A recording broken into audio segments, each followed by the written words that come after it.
Welcome to the history of the Republic of Axolotlia. And this is professional. I'm the freaking president. I should be better at this by now. The history of the name Axolotlia. Axolotlia is clearly named after the axolotl, the Mexican salamander.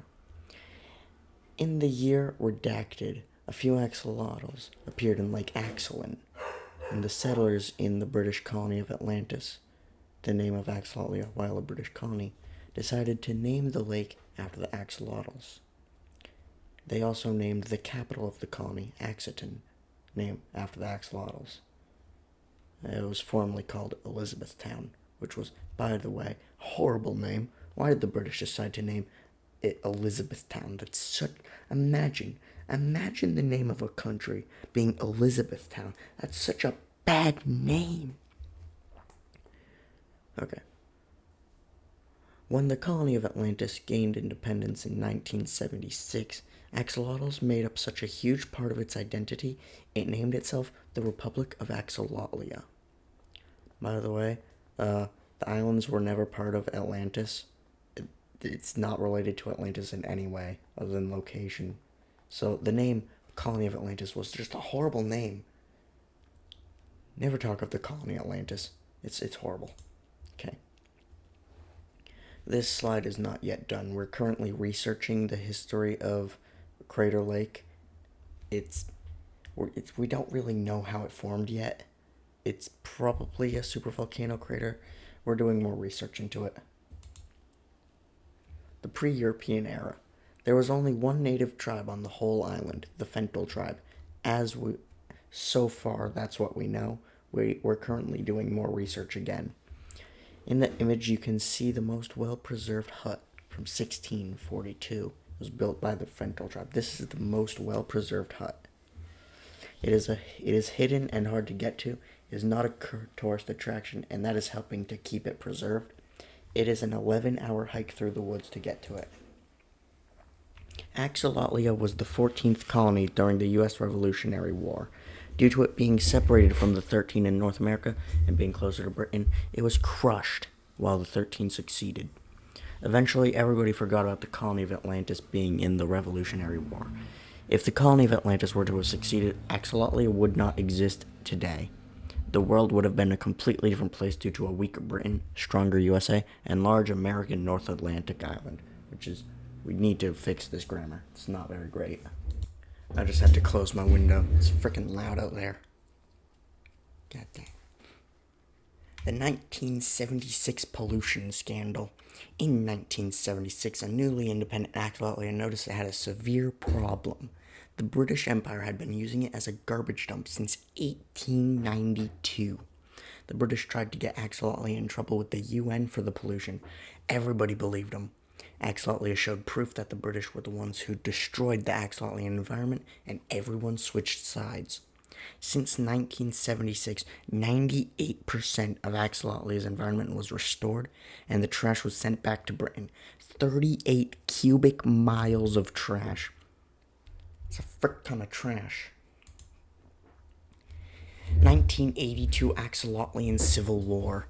This map shows the Axolotlian Civil War during the rebellion's peak. The central government was backed by the USA and NATO, excluding the UK and Canada. The communists were backed by the USSR. The royalists were backed by the UK, because, UK likes royalty. It's ridiculous. Central government won. The loyalists returned. The central government won. The loyalists wanted to reform the British Empire with the UK and Canada. As you can see, the royalists never did very well. Axolotlia is too powerful for it.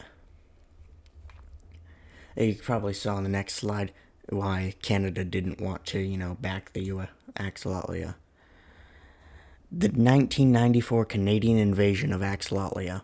In 1994, Canada invaded Axolotlia in an attempt to annex it for its resources. Axolotlia won with 46,000 deaths. Canada only had 12,000 deaths. As you can see in this map, Canada got really far.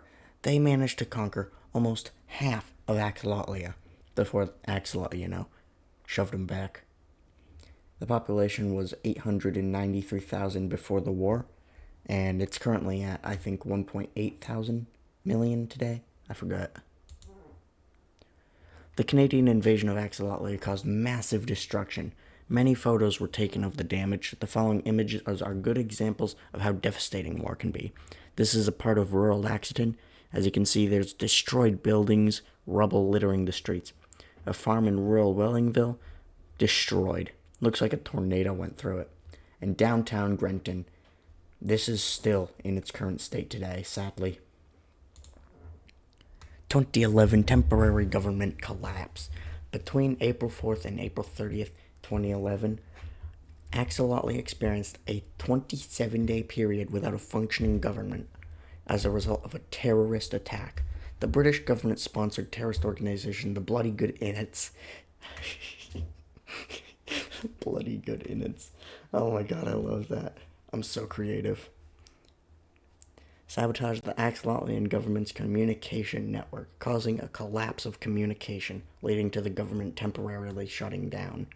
During the shutdown, the nation experienced a small recession.